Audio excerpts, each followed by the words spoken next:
Fasten your seatbelts. It's going to be a bumpy night. But tell me, Eddie, is that a rabbit in your pocket or are you just happy to see me?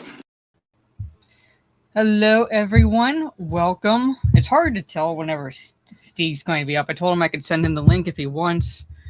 Otherwise, I can handle it by myself because it's basically just going through weird news, which I have 8 articles to cover, few of which Trey sent me, and some of which that I found myself. So it's some funny, some just bizarre. One apparently, according to scientists, there's evidence that there's like gates leading to hell, portals to hell, all locations. So hold on, let me just do this.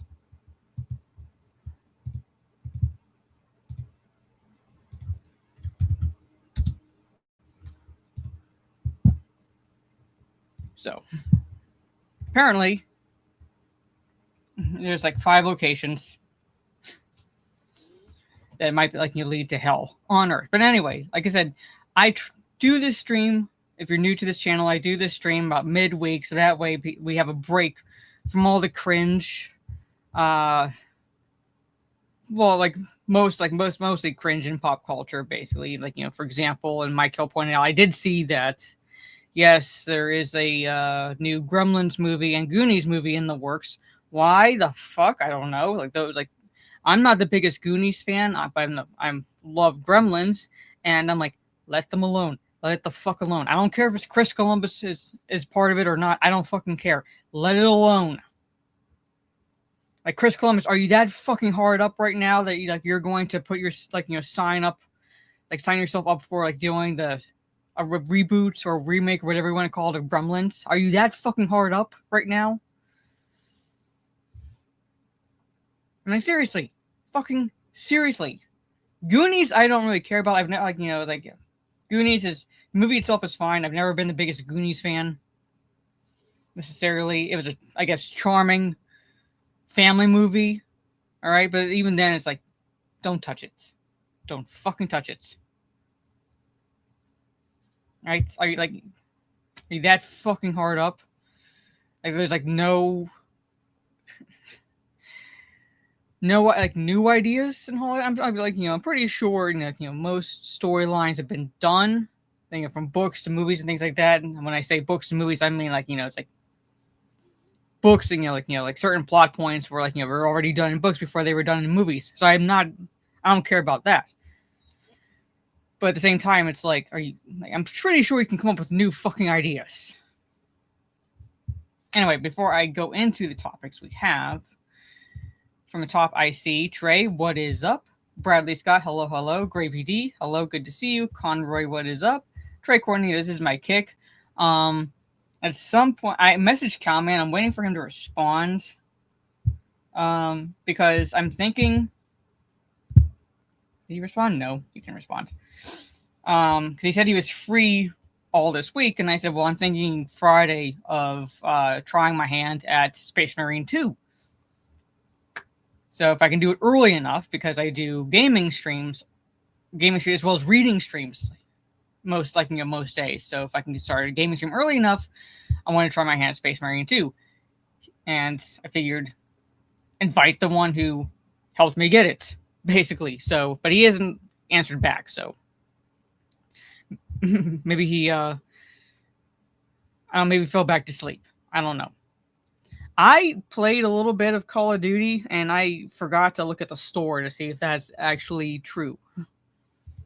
I might do that when the stream is done, if it ends early enough, because I'm trying to level up to get diamond skin for my Model L.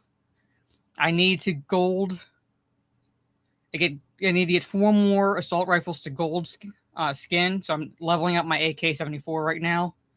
And guess what? It's a double XP for the next 5 days. So double XP, experience, weapon XP, and battle pass. 5 days. Yay! So all the fucking sweaties are going to be out. Hello, Mike. Good to see you. Jaluk, what is up?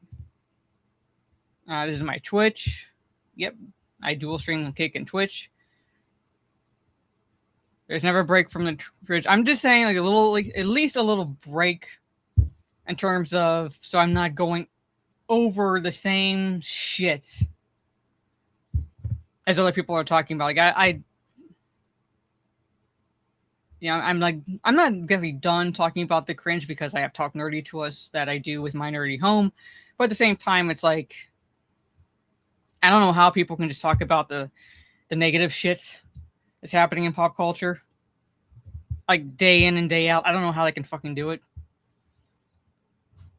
I don't like, I don't seem like, I consider myself a strong person, but even then, I'm like, I'm not gonna fucking do it every day, every damn day. Soul Assassin, hello. Hey, like it's like I said, I'm fine. The Goonies, like the original Goonies, I'm fine with. Was never the biggest fan. It doesn't mean like I didn't like it or anything.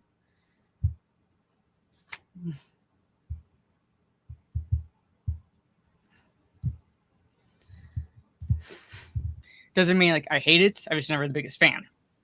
Hello, Sig. Talking about me. Goonies. Yeah. They're making a new Goonies movie as well as Gremlins movie. Apparently, it's in the works. I have more hopes for the Gremlins movie. I don't. But I really don't. I mean, they need practical effects, though. But they're not going to. That's the thing. Oh, I doubt very seriously that they're going to do that. And the cartoon pretty much screwed things up. So I'm like, I don't have any faith at all. No. Is Trey Courtney going to be in it, given that he's a gremlin? Why don't you ask him yourself? Yeah. Are you going to be in it, Trey? So I think it's more like it's like when I say they're like, they're like, like they can come up with new ideas. I think it's the easy route for studios. All the legwork is fucking done. Yeah. Pretty much all the foundation is right there. They don't have to put in any fucking effort other than, hey, let's take that foundation and make a new movie. That's the extent of like, the time and effort studios are willing to put in to projects. They're going to like take movies that are already done. So the hard work is done. It's basically here, Mr. Director, has a sandbox for you. Yeah. Just use the pieces. So, yeah. Hey, Jock Nerdy, good to see you. Hope you enjoy the weird and the fun. Like I said, I'm with a little break from the cringe. Just so the people can like you're not like going crazy from all the cringe that's happening. And we're gonna be talking about cringe this coming Sunday. Yeah. I was gonna talk about conspiracy stuff instead. That'll not make you go crazy. Ms. Martin Muses, what is up? Good to see you. One of my cohorts in crime and D&D. Nothing weird happened last time. No. No, it was just like the tamest D&D ever.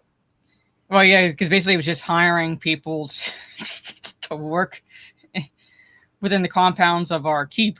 Not keep, but within the compound. Hiring an innkeeper and his maid servant, servants, a cook, and it was basically boring shit. None of them were even messed up people, because I just didn't roll anything fucked up for them, or so you think. Freddie, hello. Well, hope you enjoy listening to the replays. I'm currently going through the Fellowship of the Ring. I finished doing a read of chapter 3. Tomorrow, my plan is just to do a reading stream because I don't know if I'll be have to wake up early the next day or not, because tomorrow, there's a winter weather advisory, technically beginning tonight, but the snow is supposed to start relatively early tomorrow morning and then last throughout pretty much the entire day.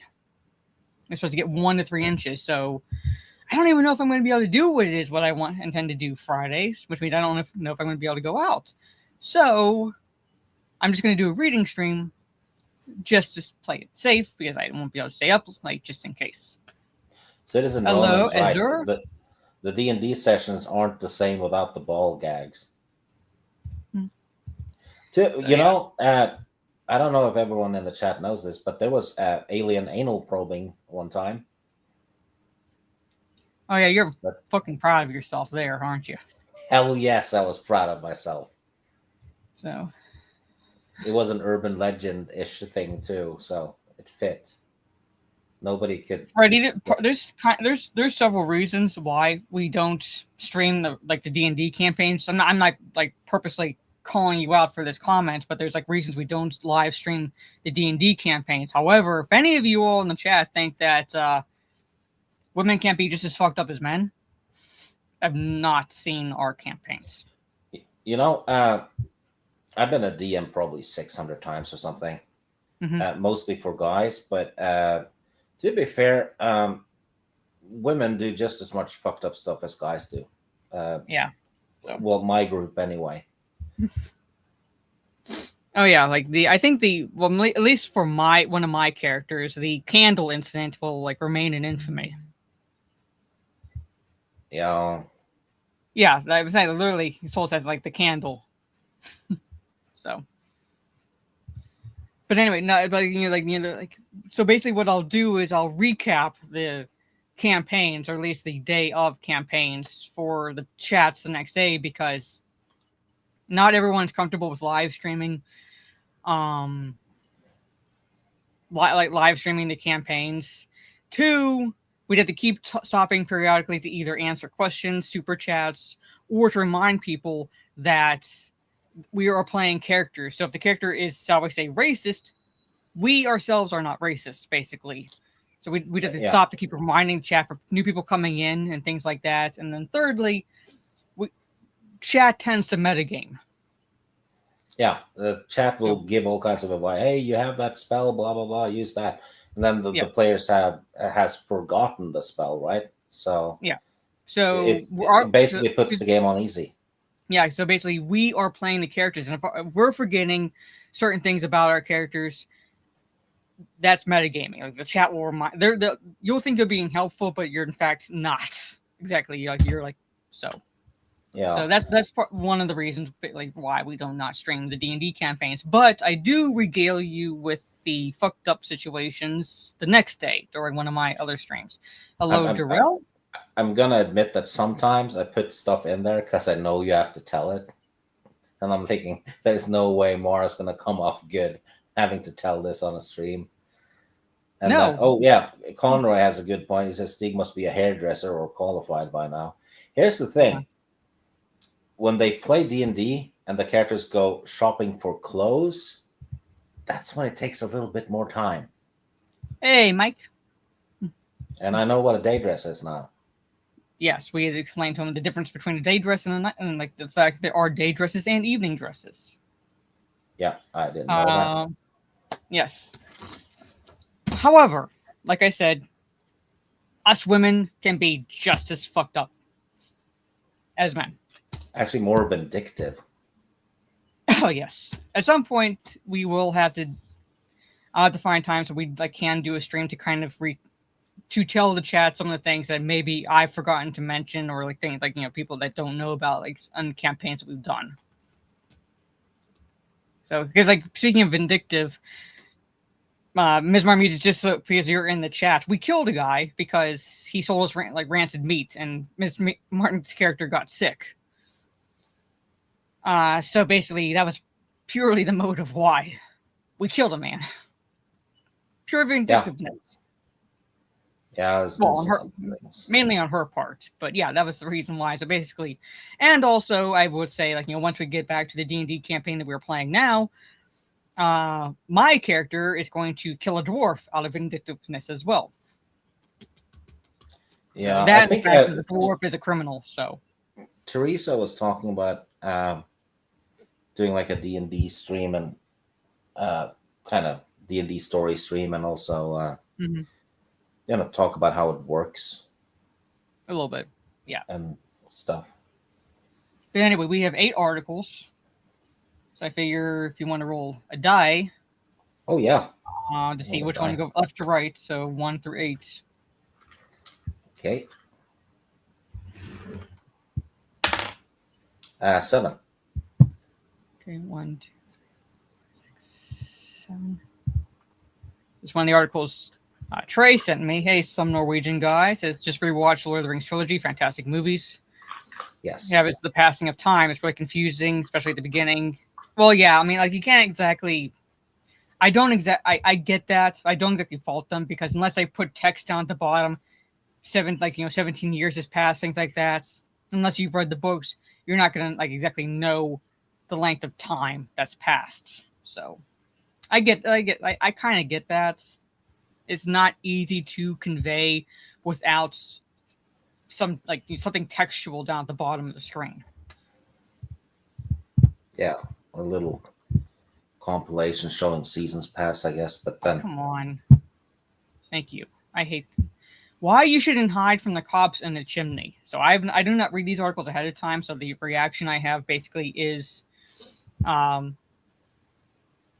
like initial right here. Objectively, it's not a good movie. Subjectively, I like there are parts I do enjoy. However, I will say this. I will agree with you. I think it gets a little bit more hate than it deserves. And I would willingly watch Mortal Kombat Annihilation before I ever watch Mortal Kombat 2021 again. Just saying. But anyway, why you shouldn't hide from the cops in the chimney? Imagine if he has drugs with him too. But imagine if he smokes the drugs inside the chimney. Mm-hmm. The drug smoke will. Well, he is charged with drug possession, so let's see.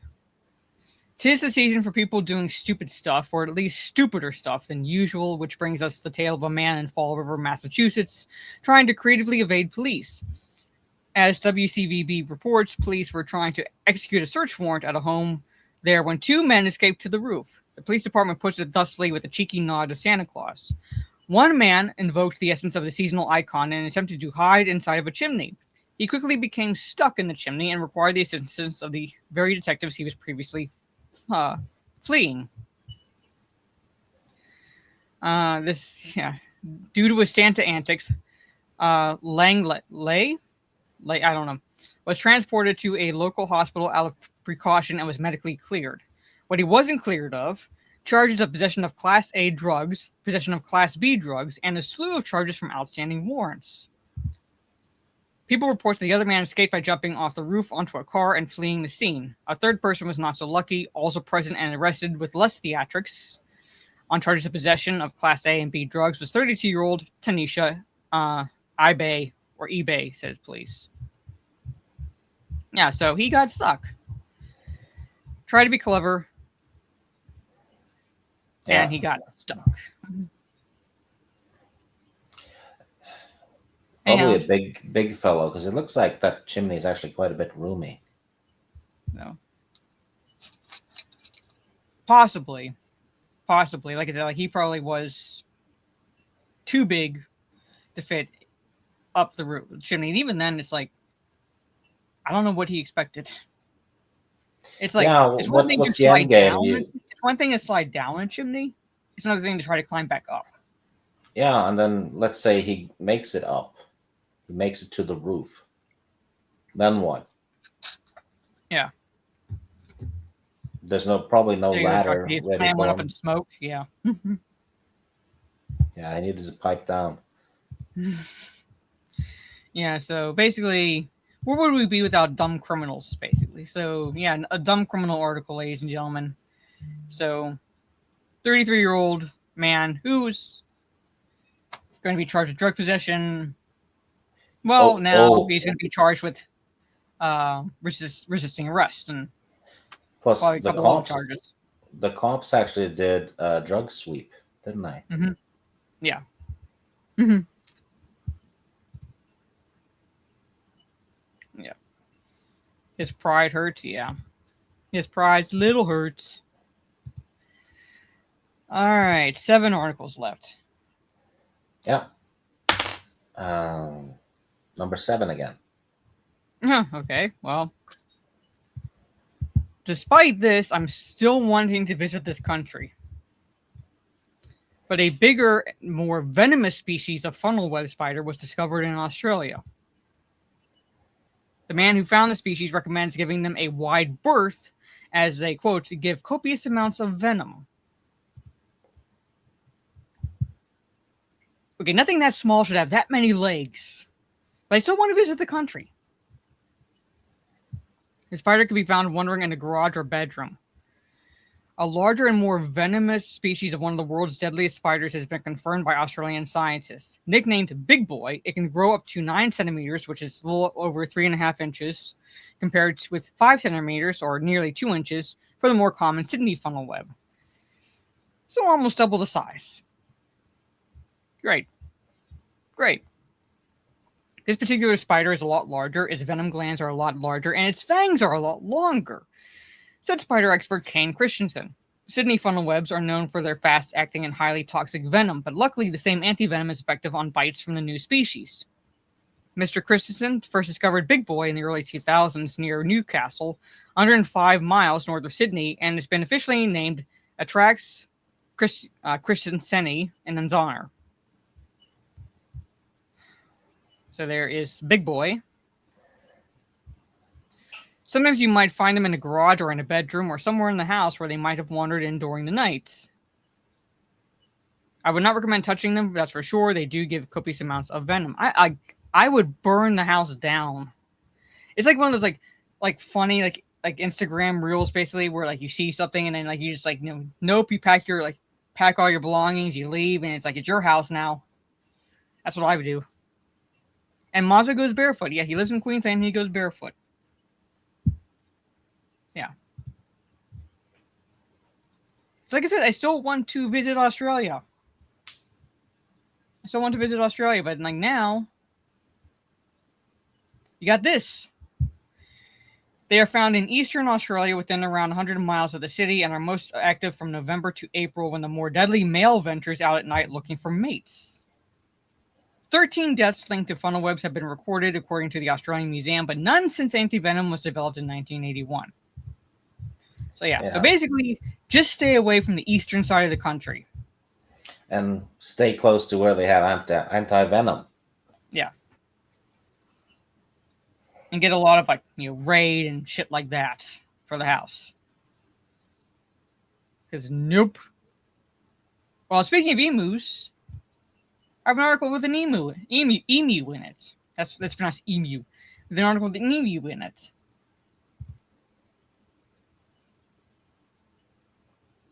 Where most of the population is. Well, yeah. So, but I'm saying, it's like, stay away from that side of this country. But there it is. Yeah, so I wonder how the locals think about that. Anyway, well, now you probably get used to it, to be honest. Well, true, but at the same time, it's like now it's a bigger version of something that can kill you. Yeah. If you can't get the anti-venom in time. So I'm like, the D&D ideas just keep pouring in. Yeah. But anyway, I'd be like, it's your house now. I'd just leave. Anyway. Okay, 6 articles. 2. Okay. So this is not exactly dumb criminals, but I saw this article and I figured let's see what this entails. Unusual 911 calls of 2024. Everywhere from a mean cat to broken washing machine and a locked phone. So let's see what people have called 911 about for 2024. Some of the more unusual ones. Remember that weirdo who had called 911 because someone didn't want to pay full price for his drugs? Yeah. That was bright.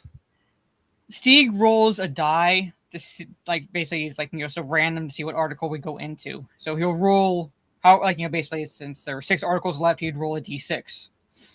Yeah. And whenever a number comes up, that's the article we talk about.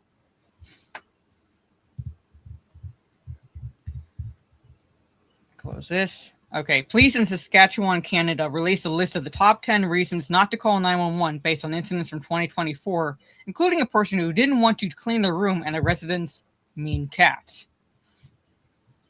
All right, top 10. The number 10 spot on the list had to do with a not-so-tech-savvy individual who called 911 to advise that they didn't recognize someone on their social media friend list. Then don't friend them. Or, yeah, there's ways to protect your accounts. Just unfriend them? Yeah, I'm just saying, it's like... I don't know. Another caller told operators their parents were forcing them to clean their room. And the number 8 caller reported a fox was, quote, wandering the neighborhood and scaring a local cat. Well, that one kind of, I mean, as weird as it is, that kind of like you do want to call at least law enforcement, because they might need to send those who are capable of getting the fox out of the neighborhood, basically. Yeah, I'm saying like animal control something, so it's like but not 911. Plus, it could be a fox carries diseases. You know, so you never know. That one I can kind of understand, but like not 911, or at least very least calling local law enforcement, like the regular number, because they do have like normal numbers to find out like what you should call. Number 7 caller reported bees inside their house. That's when you call an exterminator. The number 6 caller asked for police help to unlock their cell phone. And number 5 caller told operators someone had thrown their ice cream on the ground. Okay, someone was mean to them. Yeah, those two are retarded. Yeah. Number 4 call involved an individual who reported their cat was being mean and asked for a police officer to come and help with the situation. Okay, cats are like... I love cats, but sometimes they're not the most affectionate. So define mean. Caller number 3 asked for help with a malfunctioning washing machine. That's when you call a repairman. And number 2 caller requested help with a math problem, as they didn't want to fail their test in the morning. Yeah, that one's going to fail a lot in life. Yeah. The number 1 call on the list came from a resident who reported someone had apparently taken their tambourine during a party. Who brings a tambourine to a party? I don't know. Whether you're frustrated with your washing machine, trying to unlock your phone, or suspicious of a fox, calling 911 must be reserved for emergencies and crimes in progress. Yes. Like I'm saying, it's like, yeah. Like for the fox, you would call animal control. For the bees in your house, you would call an exterminator. For the washing machine, you would call a repairman. For everything else, deal with it. You're a fucking adult. And the one who called about the math problem, I don't see any hope in your future. Unless it was a very young kid. But that's happened. But at the same time, it's like... it's probably a liberal college student, to be honest. Yeah. That would be my bet. The only one I really... like, not that the person should have called 911, but the only one I understood was the fox, just because you see a fox wandering a neighborhood, you don't know if it's carrying diseases or potentially dangerous, even though foxes do typically shy away from humans. Like, you'd want to kind of, like, you know, at least law enforcement to be aware of it. But the other stuff, I'm like, exterminator, repairman. Unfriend the person on your social media page, or private your account if you do not trust them. Yeah, if it's Facebook, you have to accept the friend request, right? Or has it changed now? I haven't used Facebook. As far as I know, you still have to accept the friend request. Yeah. So, like, they don't just automatically appear or anything like that. You'd have to accept if they send you a request. The only other times you would see them is if, like, they are friends of someone you're friends with. That's it. But they, like, wouldn't exactly be on your immediate friends list, or they shouldn't be on your immediate friends list. So, but anyway, well, I'm saying, like, you know, you don't call 911 for that. You call an exterminator or animal control, something. Like, you would call those, not 911. Anyway.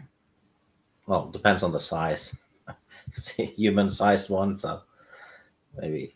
But you think it's like them Yeah. with the ants? Anyway. Okay.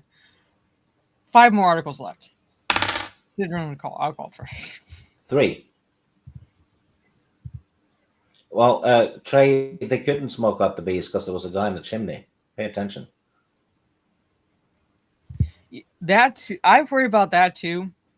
And while it's sad, again, you are monopolizing 911 operators who need to be available in case a real emergency arises. So, yeah, they're actually holding up the line for what could be a life and death situation. Yeah. Worker gets nose ring caught in office chair. Oh, imagine say that if imagine if Monica Lewinsky had a nose ring. What could God, that get no. caught on? Oh God. It would be like a penis ring, wouldn't it? Yeah. Yeah, I'll say that again. Worker gets nose ring caught in office chair. So let's see. Was it Cynthia Erivo? No. That's what it's. Woman wheeled the fire department after getting nose ring stuck in her office chair. Anyway, she was stuck in a really bad spot. A woman in Bandung City, Indonesia, had to be rescued by a whole squad of firefighters after getting her nose ring impossibly caught in a rolling office chair. She had a new piercing and was playing around, just playing for fun before she messed up. The unnamed office employee had apparently been sticking her nose through the chair's mesh frame when all of a sudden it got stuck. There it is. The nose ring got stuck. Do you know how she got stuck? Are you legitimately asking, or yeah? No, Nobody knows. Yeah. Oh God. Security footage taken at the woman's office shows her sitting backward in the chair with her face stuck in the mesh like a bat caught in a net. Employees desperately try to save her by wheeling the chair across the room and yanking her on her head as she cries in pain. Looks like a new D&D game with a wheelchair. Who said it? Hold on. Pliers, like something like, it's, if it's mesh, even scissors should be able to cut through it a little bit around so she can get unstuck. But apparently they had to get the fire department involved. Despite their myriad attempts, employees Bling remained firmly entangled in the netting and left with no other recourse. The Fellowship of the Nose Ring had to dial the fire brigade, who quickly arrived on the scene. Okay, that's actually pretty funny. The Fellowship of the Nose Ring. After their rescue attempts proved equally fruitless, they gingerly wheeled the woman into a van and transported her to a local fire station with a colleague in tow, as seen in ludicrous footage. The woman's coworker couldn't stifle her laughter despite concerns that her bauble could be ripped out of her nose. Fire brigade also saw the funny side. Footage shows them trying to ease her tensions at the station by busting out a chainsaw, axe, and other heavy-duty tools, pretending to cut her free. Fortunately, no sawing was required by rescuers, and they got her free with pliers after an excruciating 10 minutes. Well, these are Asians, right? Yeah. They will make fun of situations like that. There's very, very little sympathy. I mean, if you've seen the Asian pranks and stuff that they do.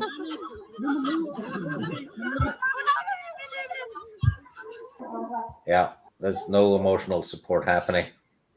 No.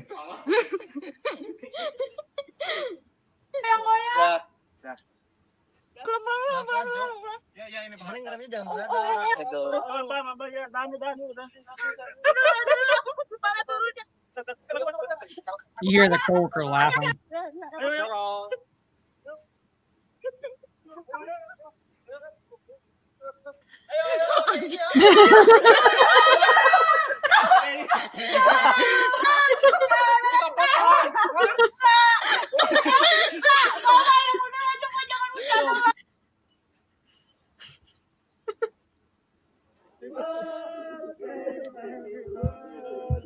All right. Yeah. I think they're coming up with a chainsaw, an axe. Yeah. I saw, I think it was a Japanese prank thing where a guy was in a phone booth Mm-hmm. and they rolled a car over and basically blocked the door. Mm-hmm. So he was trapped inside, and then they opened the top of the phone booth, right, and poured a sack of snakes in with them. Oh God. Yeah, it was like probably 50 snakes. They just poured it in, and he was, full blown panic, Yeah. right? And you see people in the, in the audience at the, the show that showed the prank and all, Mm-hmm. old people laughing so hard they almost pissed themselves. The Asians are evil with that sort of stuff. Japanese are fast. People are fascinating. Yeah. Yeah, I would do that just to mess with the person. I definitely would. I come out with the chainsaw, blowtorch. I come out with everything under the sun before I got the actual cutters.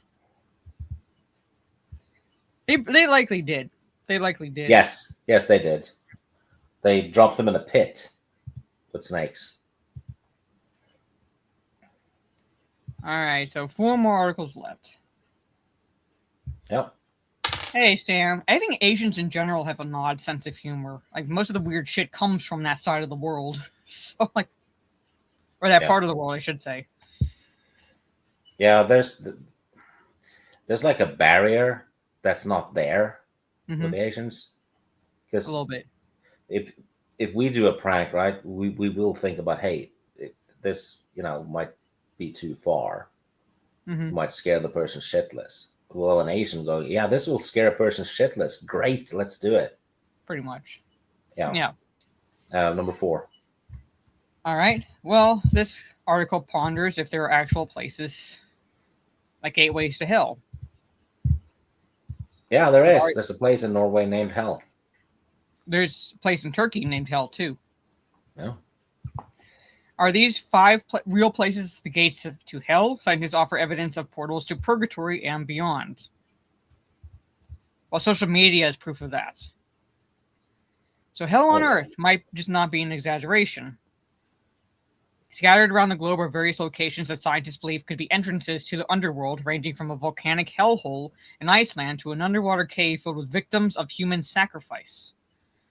For our purposes, the underworld will encompass a variety of different theologies, even though the lion's share holds significance in Christianity. Best of all, you can go to hell and visit the 5 so-called portals beyond purgatory yourself. You know where the word hell comes from?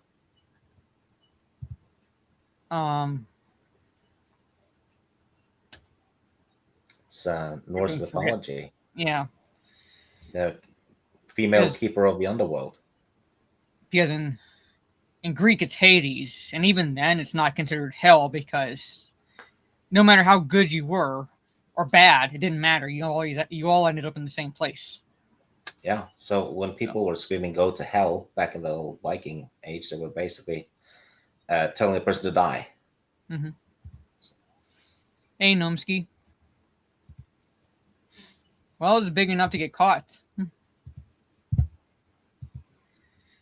All right, so Gehenna.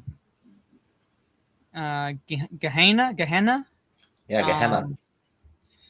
It's Valley of Hinnom, also known as Gehenna. A few places seem as synonymous with the netherworld and Gehenna, which is the Greek word for hell in the New Testament.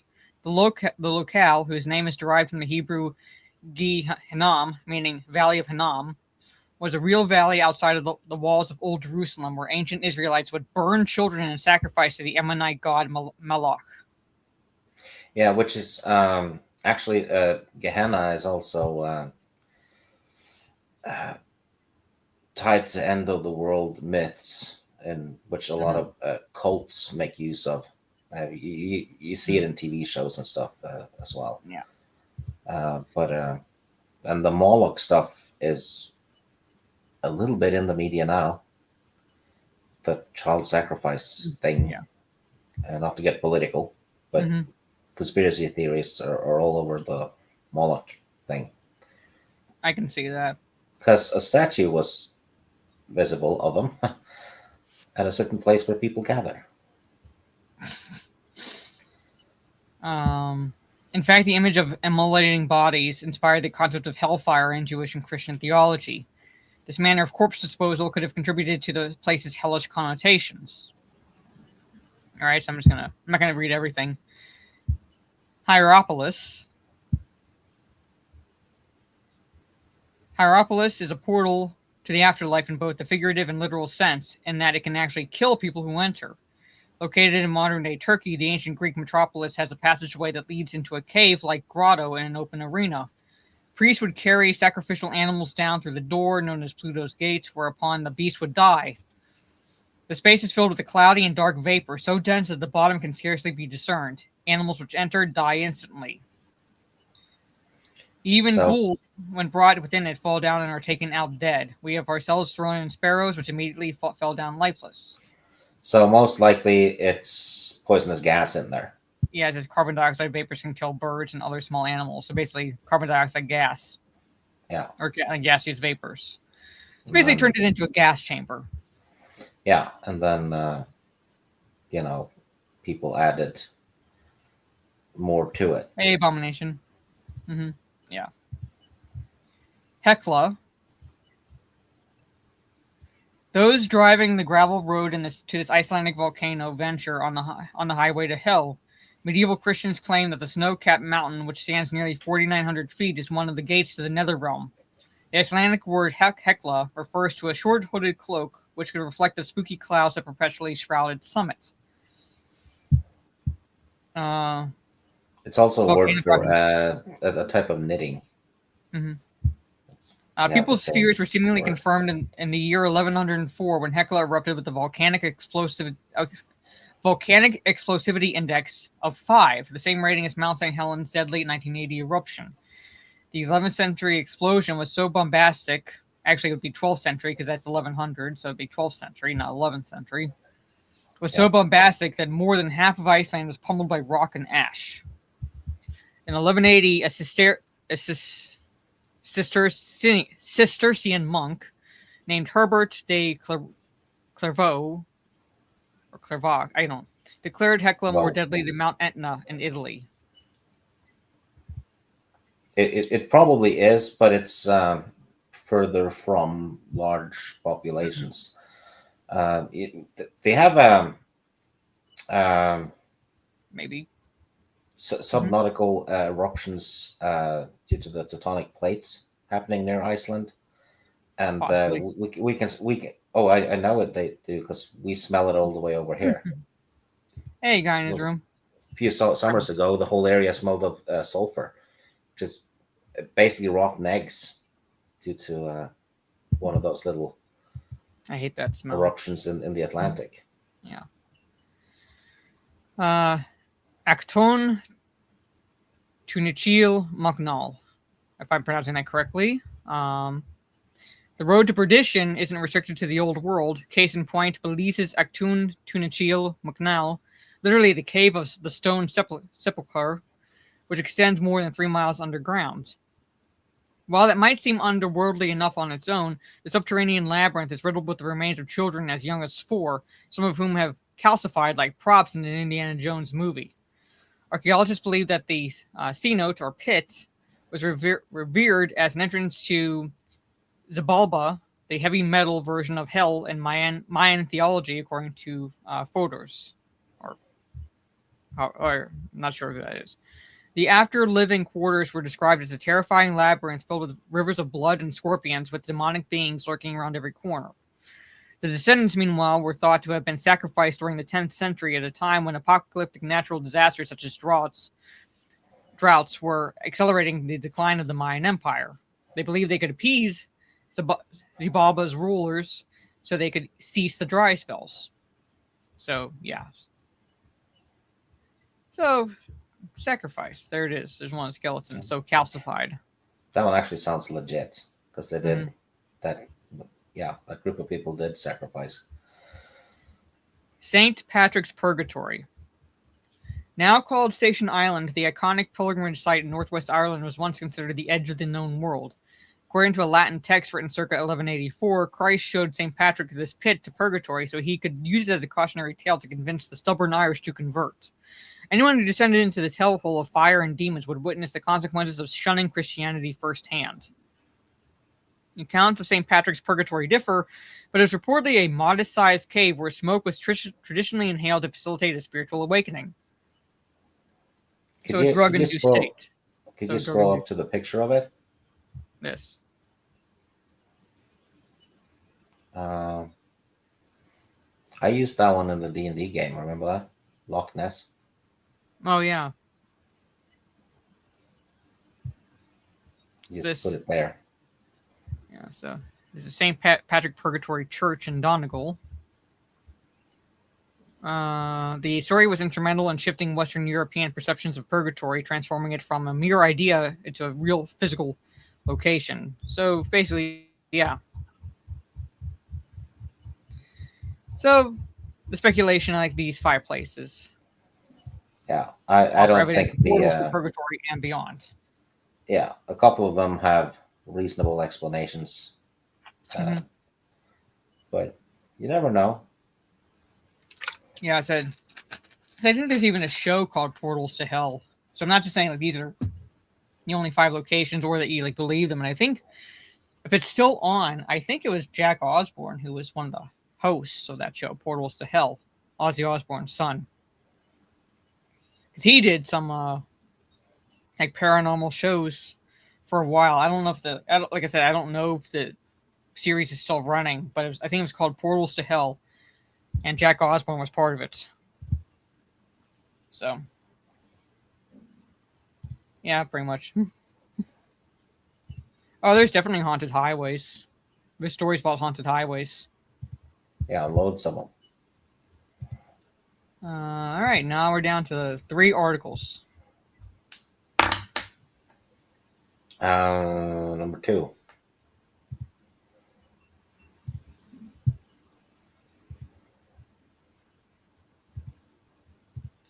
So, an overdue book was finally returned to the New York Public Library after 72 years.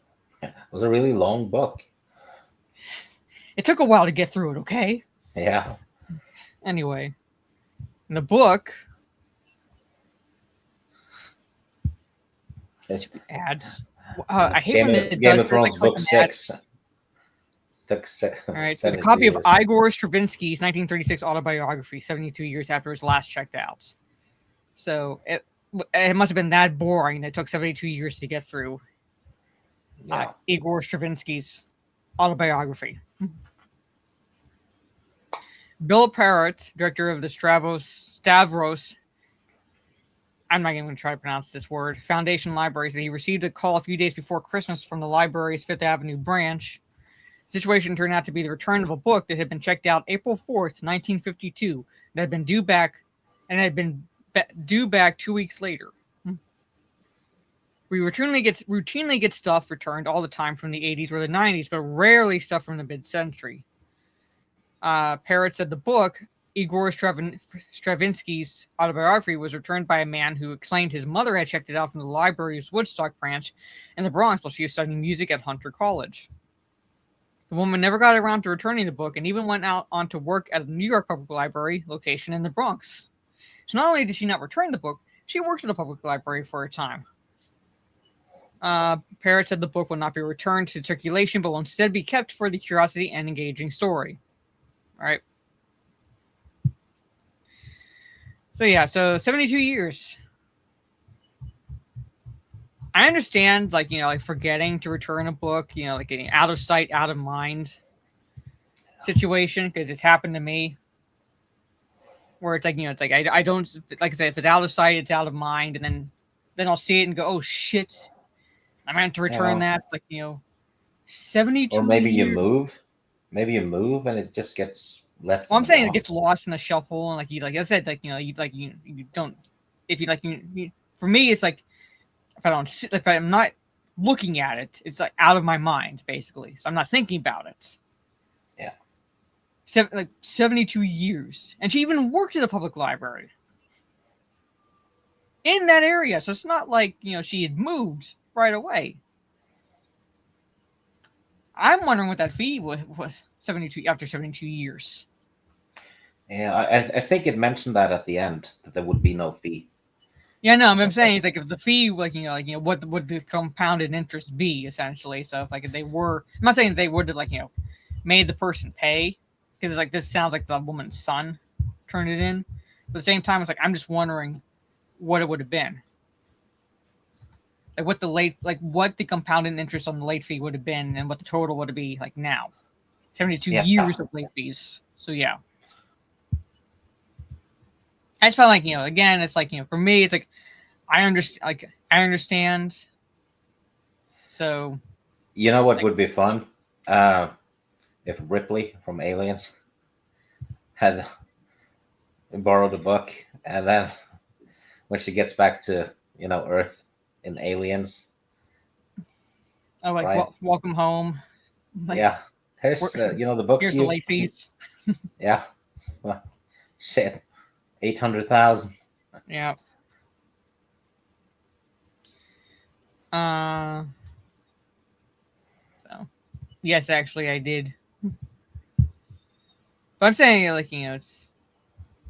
See, the other thing is, I don't know what the late fee would have been after 2 weeks. So if I had a figure from 1952 of what she would have paid initially, after the 2 weeks, then I could figure it out. It's what the compound inflation would be, but they don't even give that in the article. So I don't even have a start. I don't have a starting point. So it's left to wonder, essentially. Yeah.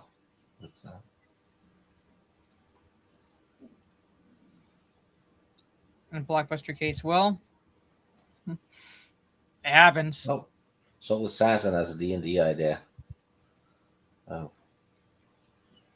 Well, library. I don't think I've done a library one yet. No. When my character in the 80s game was responsible for an occult library, but no actual events happened there. And then the boss got killed. No, I'm saying it's we didn't other than that, which was off screen technically. The only other library I think we visited recently was Candlewood, and even then it's we couldn't exactly go in.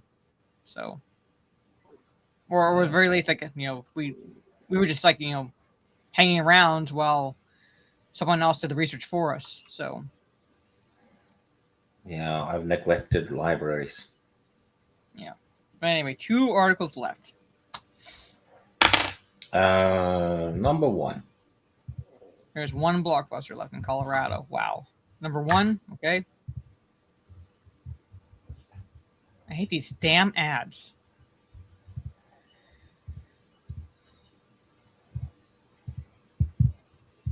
Emu seen wandering loose in Maryland town.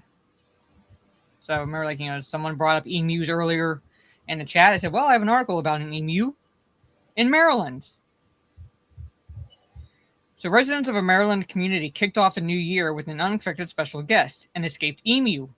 Maryland State Police confirmed the emu escaped from its owner's property on New Year's Day and has since been seen wandering the town of Mardella Springs. So it's someone's pet. Animal control investigators are working together with the Australian bird's owner to try to locate and capture the emu. Patty LeConte said she and her husband encountered the emu while driving home from Ocean City on Wednesday morning. That must have been hell of a New Year's Eve on the farm this year, she told the Baltimore Banner. Emu was confirmed to be a different bird than the one seen wandering through the area in October. That emu, Liberty, was captured and returned home with help from neighbors and Delaware National Resources Police. Ironic name, though. Yeah. For one that gets captured. Yeah.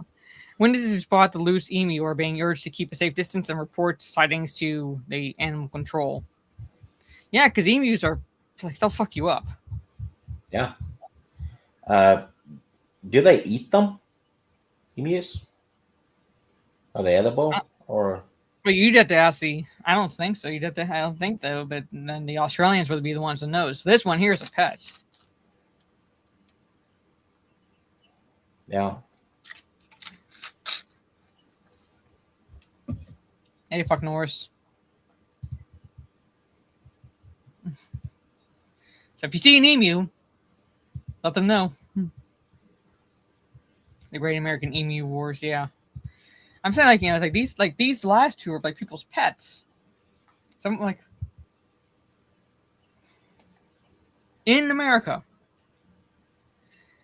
So hey, so Sam would know, but it's like I say I don't. They're basically like you do not mess with emus. I'm guessing they're like ostriches. If they think they're bigger than you, they'll attack. Mm-hmm. I don't know. It doesn't say because it seems like and like if the paperwork's in order, like it's a legally owned pet and it just got out, then I don't see the person getting in trouble. But I see them possibly slapping him with a fine because, well,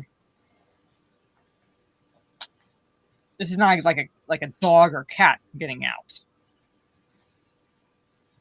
So, but they can. That's the thing. It's like an emu can hurt somebody. Someone like not paying attention, like emus will kick the crap out of you. Yeah, I'm saying someone not like paying attention, not realizing it, like they'll mess. Emus will mess you up. That's what I'm saying. It's like this, like even though this emu did not hurt anybody, it can.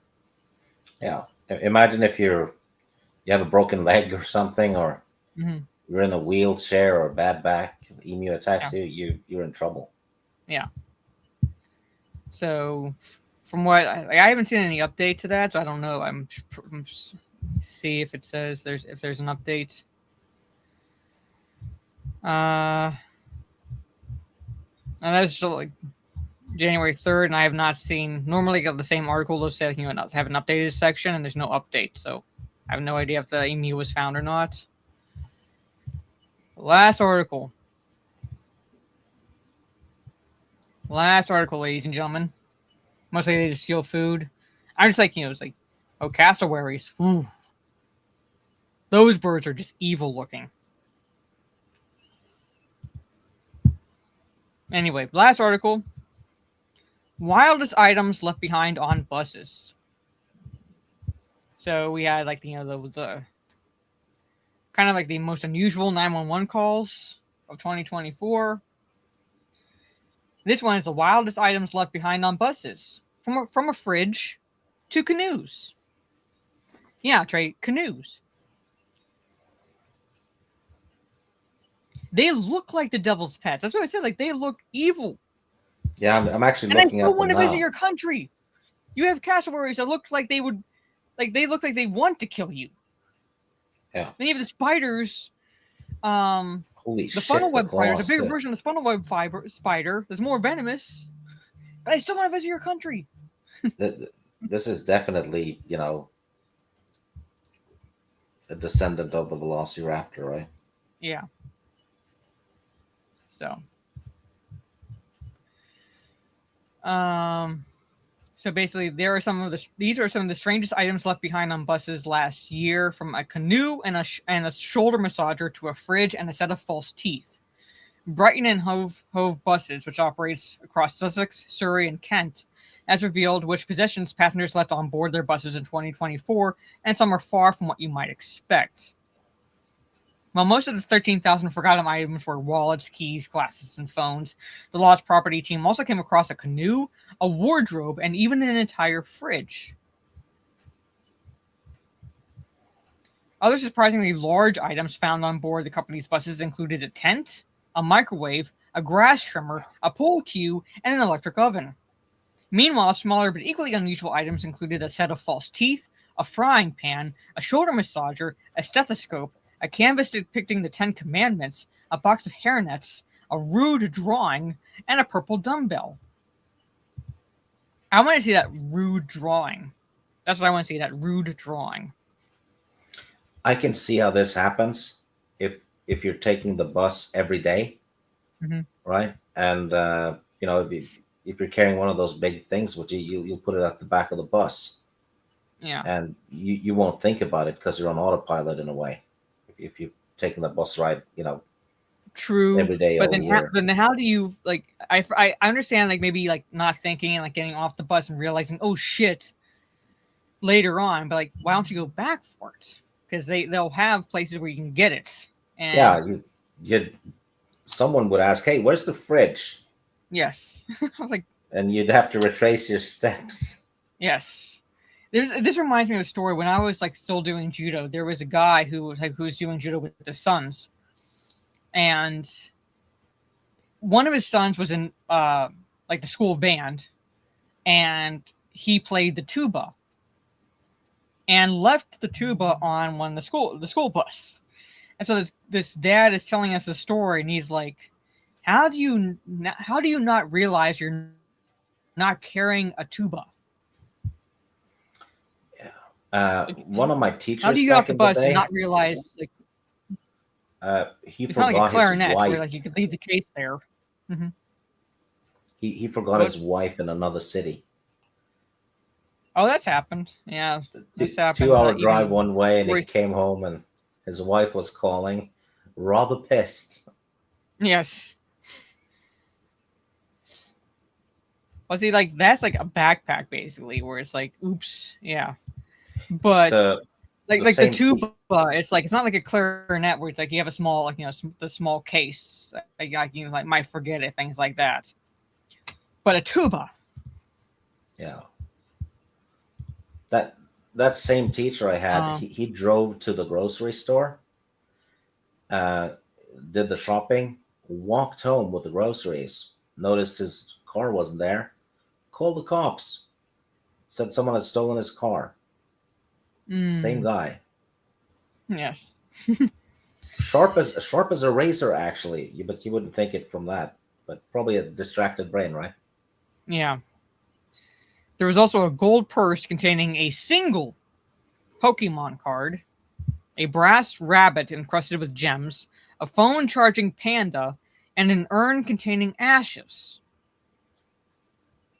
That one is unforgivable. When it came to the more commonly left behind items, teams found 475 umbrellas, 428 jackets, and 391 rucksacks. A whopping 64 people left their passports behind, and 78 people forgot their walking sticks. When it came to kids' items, Spider-Man featured on 32 items, while Mickey Mouse was found on 18 and Hello Kitty on 13. Meanwhile, honest passengers handed in a total of 9,000 pounds in cash over the year, most of which was returned to its original owner, according to the bus company. I'd be more mercenary. I found it, it's mine. Unless it's in a wallet, then I would return the wallet. But if like people like say like loose change or like loose money falls out of people's pockets and they like leave, mine now. Any items which do not get claimed are donated to local charities such as Rocking Horse Appeal, Dogs Trust, and Alzheimer's Society. All right, so here's a breakdown.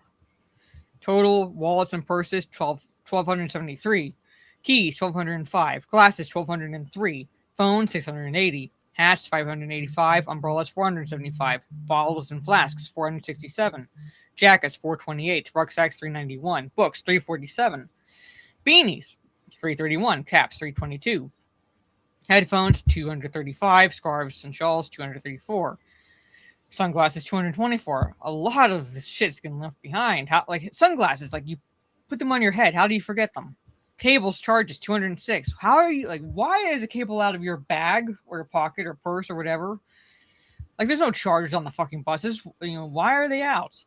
Hoodies and jumpers. Why are they not tied around your waist? Handbags. Why? Again.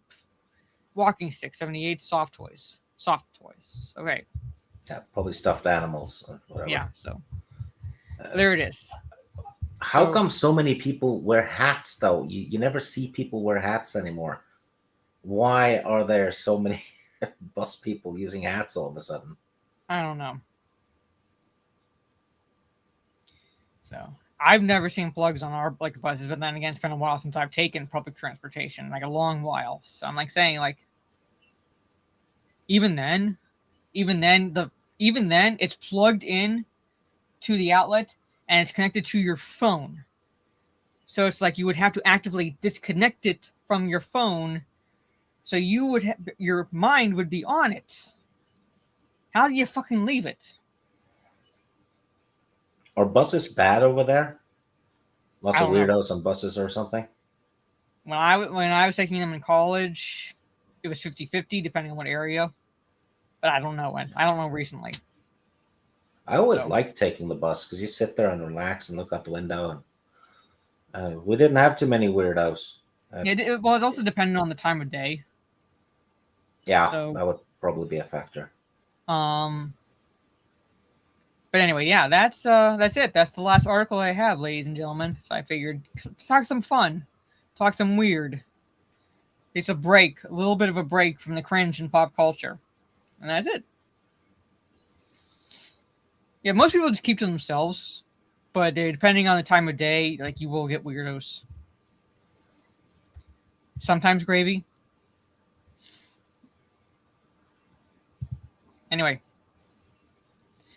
There's even a line in Darkwing Duck alluding to weirdos on the bus. Like, I am the terror that flaps by night. I am the weirdo that sits next to you on the bus. I think that's like one of the lines he says. So even that one alluded to like the certain type of people that took public transportation. Yeah, I do this, once a month, but try to have some fun. Next week will be the ones and twos. Beginning of the ones and twos, where Orange Hat and I will be discussing Rocky and Rocky 2. So, but anyway, that's it, ladies and gentlemen. So thank you all for hanging out with me and Stieg, talking some worldwide weird. We're covered articles from all over the world, which is what I try to do. So that way, it's a variety of entertainment. Yeah, we can sort of show that the world is fucked up, not just one country. Yeah. So there are weirdos everywhere. Yeah. I've never pretended to be normal. So, but then like there's even levels of weird where I'm like, you make me look sane. Weirdo is better than boring. I know. I'm just saying, like, I have no problem with weirdos. It's just like there's different levels. You know what weirdos I like? Weirdos that collect odd things. They have like weird collections of, for some reason they're fascinated by it. That's my kind of weirdos, because they're fun to talk to if you ask why they do it. So, eccentric. That's what I have. Eccentric. Anyway, so again, thank you all. Like I said, I'm not sure if my schedule on Friday will be normal or not, given the winter weather advisory that's now like hitting us again. So I don't know, but tomorrow definitely planning on doing a reading stream. I should be able to read chapters 4 and 5 of Fellowship of the Ring because they are on the short side. I agree with that. They are on the short side. I should be able to read chapters 4 and 5 of Fellowship of the Ring. And then Friday, if I can get the gaming stream started on the early side, and if Cowman responds to me, which I gotta see if he has. Has he responded? Nope. To see if Friday is okay. If I start it on the early side, I want to try my hand at Space Marine 2. And then doing another reading stream Friday evening. Saturday, if I do anything, it'll be offline because I'm not going to have any time before the movie. Then I'm seeing a movie late afternoon with my siblings. And then we're going to be hanging out a little while afterwards. So even then I have no idea what time I'll be getting home. So basically just Saturday is off. If I do anything, again, it'll be offline through my Discord, like sharing my screen through Discord. If I have time, I'm in the northeastern side of the states. So eastern side of the states, eastern side of the states. And what else? Sunday, in the evening, Talk Nerdy to Us, if it's still going on, will be on my Nerdy Homes channel at 8:30 p.m. Eastern. Oh yeah, and the following Saturday, we're supposed to get 1 to 3 inches. So 1 to 3 inches up here. So And Saturday the 25th is a watch party for the next main event. Thank you, Soul Assassin. Yep. That's Trey's channel. So sub to him. He does reviews and he does not give a shit. Basically, so it's check his reviews out. Hope you enjoy the replay, Warren chat. But no worries. But anyway, chat. Also phrasing. Yeah. Oh yeah, Trey does awesome reviews. Yeah. Everyone goes sub to Trey. So, but anyway, chats. Thank you again to Stieg. So the next time you'll see Stieg on one of my streams, or at least for our normal streams, will be the top 10, because I think we're switching the top 10 list to the first Wednesday of the month, or like roughly, and it'll be top 10 films of 1996. It's because of me being a diva. Pretty much. Well, you're also 6 hours ahead. A little bit of a diva, a little bit of like time difference, and our own personal lists of 1996 films that make our top 10. I just wanted over with early in the month because I need to readjust my sleep schedule back again after those streams. Yeah. So Stieg is a Divas champion, yeah. Well, Independence Day will likely be on one of our lists, but we'll see. But anyway, take care, everyone. Have a good rest of your day or evening, wherever you are in the world. And we, well, at least we, as in Orange Hat and I, will see you all next Wednesday to talk Rocky. Take care, stay safe, and good night.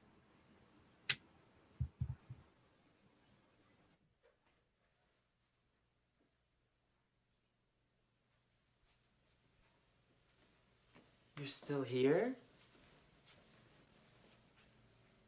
It's over. Go home.